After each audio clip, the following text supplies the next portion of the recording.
I'm Steven, this is 5th period collision repair, and you're watching Rider News!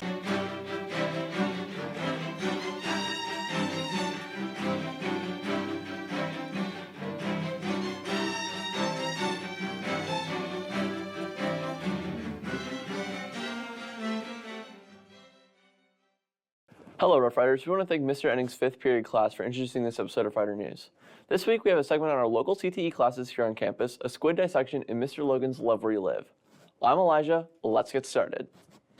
Up first, we have a segment on our campus-wide CTE classes presented by two standout Rough Riders. Take it away, Matthew Miller and Josiah Gooding.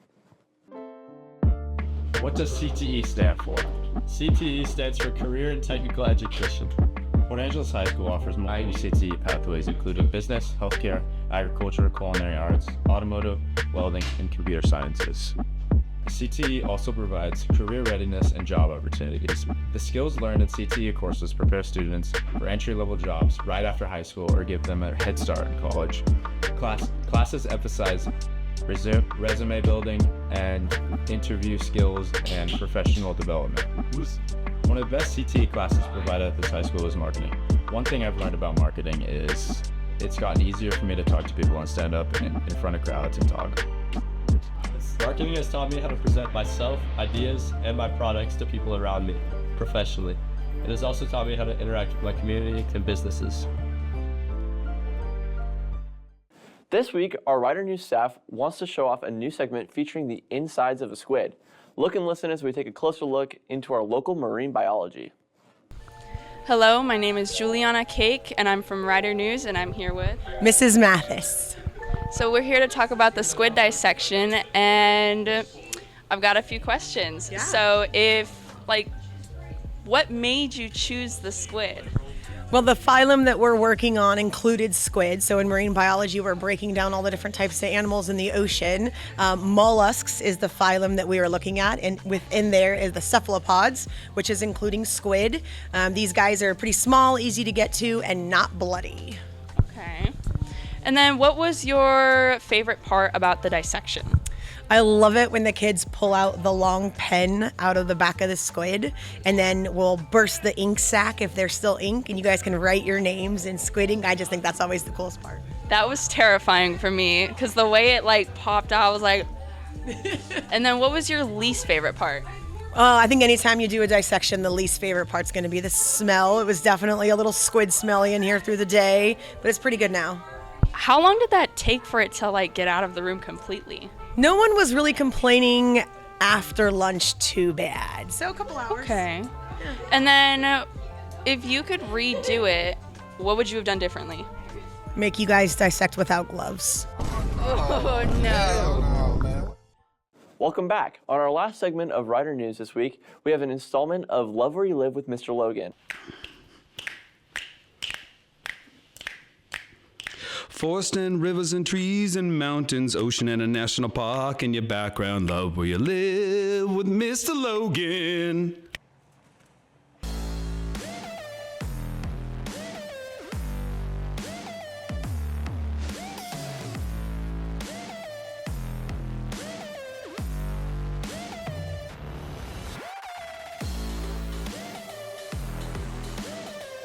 Hey, good afternoon, Port Angeles High School. This is Mr. Logan here with Love Where You Live. Today I'd like to talk about one of my favorite places to ride my bike, one of my favorite places to see a sunset, and one of the favorite places to hold hands with my wifey Pooh and go for a walk on the beach, and that's Edda's Hook. The spit, the hook, however you want to call it, it is a local treasure here in Port Angeles. And today I'd like to talk about the geology, how it formed, how it got its name, and what you can see out there at Edda's Hook.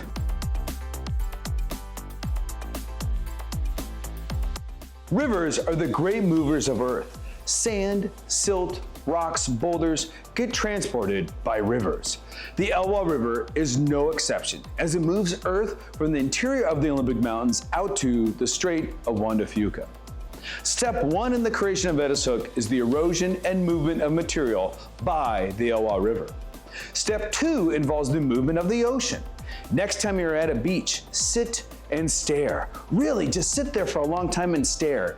And notice the tide doesn't just go in and out, but rather the tide moves at an angle.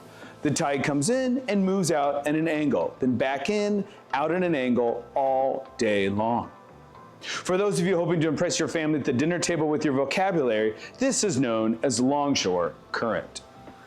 Sediment migrates down beaches and the Elwha sediment is no different, as it has been migrating east for thousands of years. The longshore current then finds a nice spot to deposit sediment, and in our case, this spot was right at the base of Edis Hook, right where old McKinley Mill site is right now. Sediment deposited at this spot has created the 3-mile long spit of land we call Edis Hook. During the time of the dams from 1914 to 2015, sediment couldn't move down the river, so the spit wasn't getting fed with sediment. Now that the dams are gone, sand and rocks are now being deposited, and the beach on the Canadian side is noticeably bigger, and it is a great spot for a beach stroll at low tide. But why is this called Edis Hook?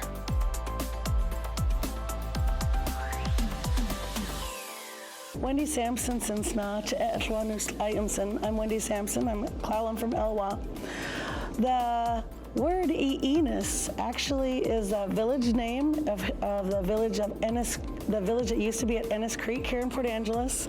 And in this book, there's some good information about the language revitalization. And according to Dr. Timothy Montler, who's a linguist that's worked with the Lower Elwha tribe for decades, Enos literally means good chest.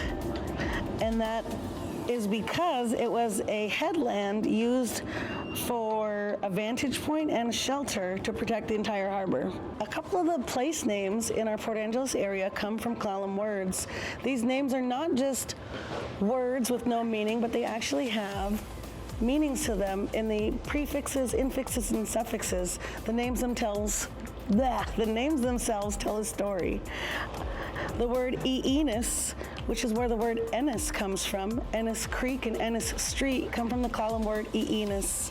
Enos literally means good chest because that point was a headland used for watching out for raiders. It was a great vantage point where people could protect the whole harbor.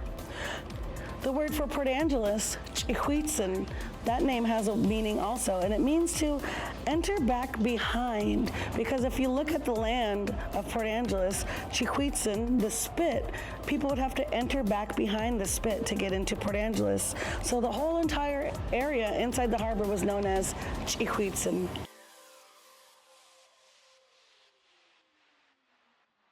Here are some of the animals that you could potentially see out at the spit. We have eagles, ravens, 4 types of seagulls which are called gulls, Canadian geese, a great blue heron, a goldeneye, harbor seals, otters, river and sea, horned grebes, loons, harlequin ducks, mallard ducks, merganser ducks, a black-billed plover, cats, and possibly an orca. If you see a cat, don't feed it. They don't belong there. Well, I hope you've learned something today at Port Angeles High School. So the next time there's a nice day, I hope to see you out there at Edis Hook. And can we not acknowledge each other? Yeah.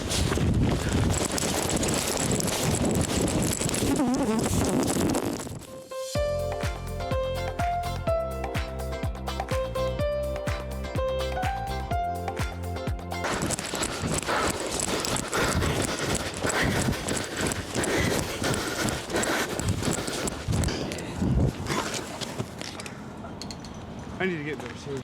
This week, we have a few questions for you, so please look up for our QR code and answer and share what you're thinking. Until next time, be well, be kind, study hard, and ride on Rough Riders.